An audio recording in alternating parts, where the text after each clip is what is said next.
नमस्ते दोस्तों, स्वागत है आप लोगों का हमारे नई वीडियो में। आज हम लोग जानेंगे कि मलमास महीना क्यों आता है और उसका क्या महत्व है, क्या शुभ कार्य करना चाहिए और क्या शुभ कार्य नहीं करना चाहिए। हिंदू धर्म में मलमास, जिसे अधिक मास या पुरुषोत्तम मास भी कहा जाता है, यह महीना बहुत ही पवित्र और धार्मिक महत्व वाला महीना माना जाता है। यह लगभग हर 3 साल में एक बार आता है। हिंदू पंचांग चंद्रमा और सूर्य की गति के आधार पर बनाया जाता है। चंद्र वर्ष लगभग 354 दिनों का होता है, जबकि सूर्य वर्ष 365 दिनों का।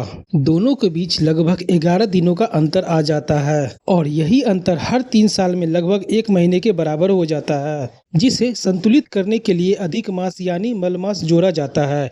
इसी कारण इसे अधिक मास कहा जाता है। तो बात है दोस्तों, पुराणों के अनुसार पहले इस महीने का कोई महत्व नहीं दिया जाता था। इस माह को अशुभ माना जाता था। तब जाके इस मास ने भगवान विष्णु से प्रार्थना की। तब भगवान विष्णु ने इसे अपना नाम पुरुषोत्तम मास दिया और कहा कि जो भी भक्त इस महीने में पूजा पाठ, दान, जप, तप और भक्ति करेगा, उसे कई गुना ज्यादा फल प्राप्त होगा। तभी से मलमास को अत्यंत पुण्यदायी महीना माना जाने लगा। मलमास के दौरान भगवान विष्णु, श्री कृष्ण और राधा रानी की विशेष पूजा की जाती है। इस महीने में गीता पाठ, रामायण पाठ का कथा व्रत करना, गरीबों को दान देना और भजन कीर्तन करना बहुत शुभ माना जाता है। ऐसा कहा जाता है कि इस महीने में किए गए अच्छे कर्मों का फल कई गुना ज्यादा बढ़ जाता है और व्यक्ति के जीवन में सुख, शांति और समृद्धि आती है। हालांकि मलमास में विवाह, गृह प्रवेश, मुंडन, नई दुकान या नया शुभ कार्य शुरू करने जैसे मांगलिक कार्य नहीं किए जाते, क्योंकि यह समय भक्ति, साधना और आत्मचिंतन के लिए समर्पित माना जाता है।